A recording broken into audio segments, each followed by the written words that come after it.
बहू की बातों में आकर पिता ने बेटी को निकाल दिया। श्रेया जब शादी करके ससुराल आई तो सास ससुर, पति विनय, देवर रवि के साथ एक ब्याही ननद कुसुम भी साथ में ही रहती थी। कुसुम के बारे में सासू माँ से ये पता चला कि वो ससुराल में सुखी नहीं थी, या फिर वो खुद ही वहाँ पर नहीं निभा पाई, वरना सास ससुर और पति तो अच्छे ही थे, लेकिन वो सबसे लड़ झगड़ कर ससुराल छोड़ छाड़ कर यहीं रहने के लिए आ गई थी। कुसुम के मम्मी पापा और भैया ने बहुत कोशिश की कि किसी तरह कुसुम ससुराल वापस चली जाए, लेकिन वो टस से मस नहीं हुई और उल्टा उसने सबको धमकी दे डाली कि अगर उसे जबरदस्ती ससुराल भेजा तो वो कुछ कर लेगी। अब तो मम्मी पापा भाई सब लोग डर गए, और तो और ना ही वो दूसरी शादी के लिए तैयार हुई, क्योंकि वो बचपन से ही आलसी और कामचोर थी। अब तो मम्मी पापा की मजबूरी थी कुसुम को घर में रखने की, आखिर बेटी थी उनकी, ऐसे कहाँ उसे भटकने के लिए छोड़ देते। हालांकि कुसुम की आदतों के में बारे सभी लोग जानते थे। खैर श्रेया को इन सब बातों से कुछ लेना देना नहीं था, वो तो राजी खुशी घर में रहने लगी और उसने बहुत ही जल्द अपने स्वभाव से सबका दिल भी जीत लिया था। सास कावेरी जी उसे कोई भी काम अकेले नहीं करने देती, सभी कामों में आगे बढ़कर उसका हाथ बंटाती, लेकिन कुसुम को किसी काम से कोई मतलब नहीं था। वो तो आराम से खाती पीती या फिर आराम से बैठी बैठी टीवी देखा करती।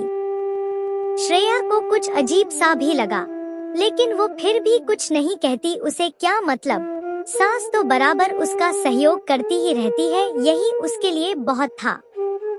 समय बीता और श्रेया ने घर में एक नन्हे मुन्ने के आने की खुशखबरी परिवार को दी। सबने मिलकर खूब खुशियां मनाई।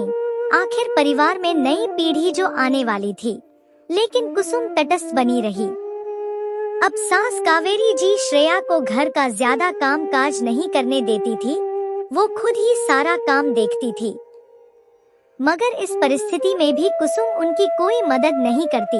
अगर कावेरी जी कुछ करने को कहती भी थी तो पहले उस काम को करने में टाल मटोल करती रहती, और अगर करती भी तो कुछ ना कुछ जानबूझकर बिगाड़ ही देती। उसकी इन्हीं हरकतों पर कावेरी जी झल्ला कर कह देती कि तुम्हारी इन्हीं आदतों की वजह से तुम ससुराल में निभा नहीं पाई, वरना समधी समधन और दामाद जी तो कोई बुरे नहीं थे। धीरे धीरे श्रेया को पूरी स्थिति समझ में आने लगी कि कुसुम कोई काम धाम करना पसंद नहीं करती थी, वो एक नंबर की आलसी और लापरवाह इंसान थी। 9 महीने बाद एक प्यारी सी बेटी का जन्म हुआ। पूरा परिवार फिर से खुशियों से झूम उठा, लेकिन कुसुम को किसी की खुशी से कोई मतलब नहीं था। बेटी का नाम खुशी रखा गया। धीरे धीरे खुशी 6 महीने की हो गई। कावेरी जी खुशी से बहुत प्यार करती थी। उसकी मालिश करना, नहलाना, उसे तैयार करना सब खुद ही करती। सबका जीवन खुशी की मुस्कुराहट के साथ हंसी खुशी बीत रहा था। मगर समय ने पलटी खाई और काम की अधिकता के कारण कावेरी जी बहुत बीमार पड़ गई, और उस समय ठंड भी बहुत थी, तो निमोनिया के कारण उनका सीना जकड़ गया। डॉक्टर ने बहुत कोशिश की, मगर वो कावेरी जी को बचा नहीं पाए। पूरे परिवार में शोक की लहर दौड़ गई। श्रेया तो बहुत ही ज्यादा फूट फुट कर रोती रहती, क्योंकि एक नन्ही सी जान उसकी गोद में थी और पूरे परिवार का काम, कुसुम को किसी काम से कोई मतलब ही नहीं था। हालांकि ससुर, पति और देवर सब सहयोग करते, लेकिन फिर भी उनके दुकान जाने के बाद बहुत से काम बच जाते। अगर श्रेया कुसुम से बच्ची को पकड़ने को कहती तो उसका सीधा यही जवाब होता कि मैंने कभी बच्चे नहीं संभाले, इसलिए मुझसे तो कोई उम्मीद मत रखना। श्रेया बेबस हो जाती, फिर या तो खुशी को रुला रुला कर काम करती, या फिर जैसे तैसे गोद में लेकर। आखिर एक दिन श्रेया शाम का खाना नहीं बना पाई। तब तक सब लोग दुकान से आ गए थे और खाना खाने का भी समय हो गया था। खुशी को एक दिन पहले ही वैक्सीन लगी थी, इसलिए वो रोए चली जा रही थी। क्या बात है श्रेया बेटा, आज खुशी बहुत ज्यादा रो रही है? उमेश जी ने खुशी को रोता देखकर पूछा। हाँ पापा जी, वो कल वैक्सीन लगी है ना, तो बहुत परेशान हो रही है। इस वजह से मैं आज खाना भी नहीं बना पाई।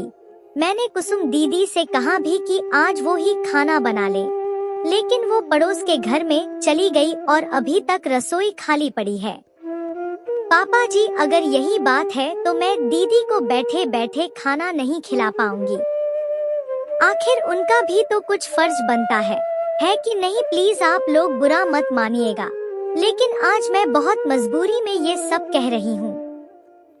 पता नहीं कैसे श्रेया ये सब कहती चली गई, मगर मन में थोड़ा घबराई भी कि पता नहीं ससुर जी क्या कहेंगे। श्रेया ने तो अपने मन की बात सबके सामने कह दी, और कहे भी क्यों ना, उसकी भी मजबूरी थी। लेकिन अब घरवालों की प्रतिक्रिया के रूप में बहुत बड़े धमाके का इंतजार कर रही थी। मगर उसकी बातें सुनकर बड़ी ही शांति छा गई। उसे लगा हो ना हो ये तूफान से पहले की शांति है। कुसुम बेटा, बहू बिल्कुल सही कह रही है।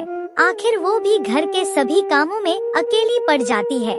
उसकी गोद में छोटा बच्चा है और उसकी भी जिम्मेदारी बहू के कंधों पर है।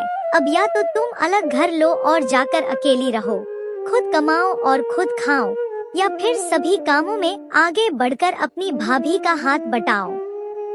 तभी ससुर जी की आवाज सन्नाटे को चीरती हुई सुनाई पड़ी। श्रेया एक बार को तो ससुर जी की बात को सुनकर चौंक पड़ी, लेकिन उमेश जी की बात सुनकर उसे सचमुच बहुत खुशी हुई, क्योंकि कहाँ तो वो बहुत बड़े धमाके का इंतजार कर रही थी। लेकिन ये उसके अनुमान के बिल्कुल विपरीत था। अगले पल उसे फिर एहसास हुआ कि हाँ, शायद पापा जी मेरी परिस्थिति को समझने की कोशिश कर रहे हैं, क्योंकि आखिर वो है तो एक पिता ही, मेरे ना सही मेरे पति के ही सही। लेकिन पापा, आप मेरे पापा होकर ऐसा कैसे बोल रहे हैं? मैं अलग घर लेकर रहूं, खुद कमाऊं और खुद खाऊं। आपको ध्यान भी है कि आप अपनी बहू की बातों में आकर अपनी बेटी को अलग रहने के लिए बोल रहे हैं। कुसुम ने उमेश जी की बात सुनकर पूछा। कुसुम, तुम्हें शर्म भी नहीं आती है कि श्रेया इतनी छोटी बच्ची को गोद में लेकर काम करती रहती है और तुम सामने बैठी बैठी देखती रहती हो? लेकिन मुझे तो शर्म आती है। मुझे अफसोस है कि बहू से पहले मैंने ही इस बारे में कुछ क्यों नहीं सोचा। मुझे तो समझ में नहीं आता कि तुम कौन सी मिट्टी की बनी हो। और रही बात तुम्हारे पापा होने की, तो तुम शायद भूल रही हो कि अब मैं श्रेया का भी पापा हूँ। अब उसकी सास तो रही नहीं, तो उसके बारे में मुझे ही सोचना पड़ेगा। और अगर कल को तुम्हारा भाई तुमसे कुछ कहेगा तो तुम्हारे मन में उसके लिए दरार पड़ जाएगी। इसलिए ये फैसला मैं ही ले रहा हूँ। अब तुम्हारी इच्छा है कि तुम हम सब लोगों के साथ रहना चाहती हो या फिर अलग किराए के घर में जाकर। उमेश जी ने बिल्कुल साफ शब्दों में अपनी बात अपनी बेटी कुसुम को समझा दी थी। तो फिर कुसुम, तुमने क्या सोचा है? बहू के साथ घर के कामों में मदद या फिर किराए के घर में रहकर अपनी जिम्मेदारी खुद उठाओगी? क्योंकि अब पानी सर से ऊपर जा रहा है। उमेश जी ने बिल्कुल साफ शब्दों में पूछा।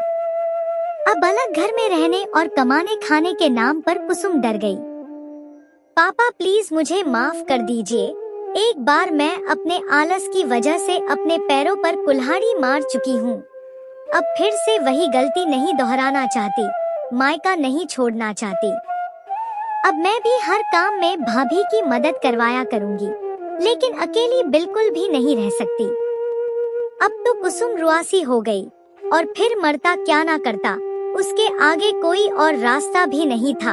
मजबूरी में ही सही, मगर कुसुम को अपने आप को बदलना ही पड़ा, वरना अकेले रहने का विकल्प खुला था। धीरे धीरे कुसुम खुशी खुशी श्रेया के साथ सभी कामों में हाथ बटाने लगी। वो कभी कभी खुशी को भी संभाल लेती। श्रेया को भी कुसुम में ये बदलाव अच्छा लगने लगा। जो कुसुम उससे दूर दूर भागती थी, अब वो श्रेया के दिल के नजदीक आने लगी। कुसुम के व्यवहार में ये सारा बदलाव देखकर उमेश जी के साथ साथ पूरा परिवार काफी खुश रहने लगा।